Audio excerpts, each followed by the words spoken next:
жанагы президенттин 131 указ боюнча эмеден сайтта көрсөтүп коюшту. 131 указ боюнча указ чыгарып эле райондук комиссия түзүлгөн ар бир пансионатка көлдүн жээгинде жайгашкан 132 пансионатты райондук комиссия барып иликтеп чыккан.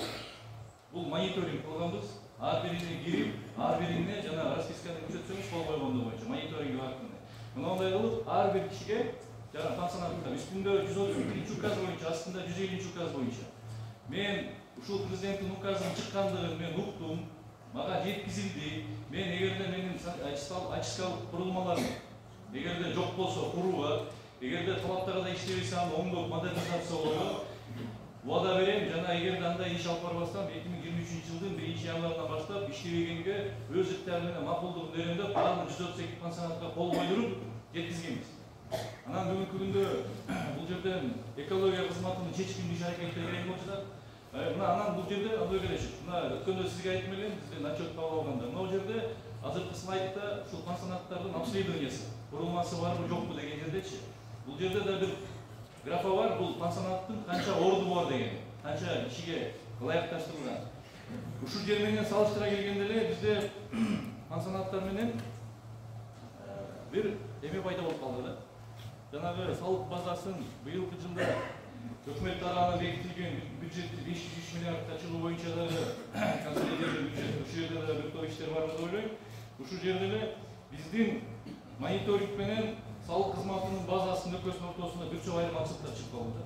Мынакей эгерде биздин мониторингде ал жерде пансионатында болуп 25.970 койко орындык десек, бирок салык кызматынын базасында до сих пор 17.765 койко орындык деп турат да. Ортодо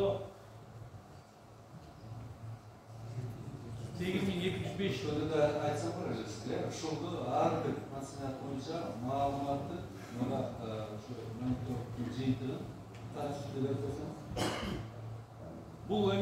Бул только 132 пансионат көлдүн жээгиндеги боюнча. Ал эми азыркы учурда көлдүн жээгинен сырткары 2-3, 4 зона жолдун боюнда, тоонун морунда турган коттедждердин баардыгын эсептеп туруп атабыз. Ошолор менен толук кандуу сизге bir bolжолдуу түрдө бөлүм беребиз. Бүгүнкү күндө тилекке каршы салык базасын төлөгөнгө бизде канча киши, канча гостевой дом, канча коттедж бар экендигин бир дагы салык кызматы, бир да жергиликтүү бийликтер тилекке каршы айта албайбыз. База салык кызматы жетекчиси. Жетекчи айтат. Жетекчиси оорап делет. Сиз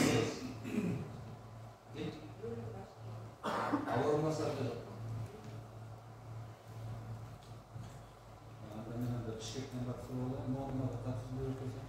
Ошо анан 131 указ боюнча иштерди алып барып атабыз.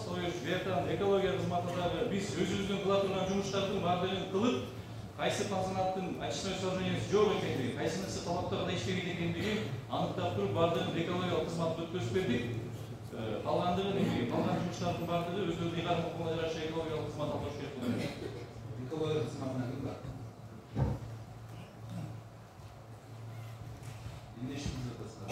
Сиздерде берилген. Başlık örneği kursam. Açıldık mı için? Uzak günün boyunca ukazda bizde de gözümde de rakamlar var. Ama bugün günde rayonda tol ayrı rayon yetekçilerinin rayon temsilcilerinin tolta tuttuk. Ondan sonra içi insan hocayla tanıttık. Sonra ilk ucumaz ayın ayağın için institutları oldu. Pансионаттардын жетекчилерин биргеликте жетекчилерин отурум болуп, ошонун жанагы чечүү каршылыктарын кайра салуу ачысынан жоктолуп турган толук аныкталганын ошол иш алып баруу. Президенттин указы толук кандуу аткарылыш керек. Сиз Көл областы боюнча болсоңуз да жетибизде да бар, Томдо да бар. Жоктор боюнча бар, бүгүнкү күндө иштеп аткан алардын баары тең мониторинг жүргүзүп, биздин долбоорлук лабораториядан келип анализ алып кетишти. Анан азыр 20 күндүн ичинде чыккандан кийин биздин азыр бүгүнкү күндө 5 чыгып, тест нормадан иштеп аткандар боюнча, нормадан ашкандар боюнча биз азыр 19 объектини уже план сыпат текшерүүгө берип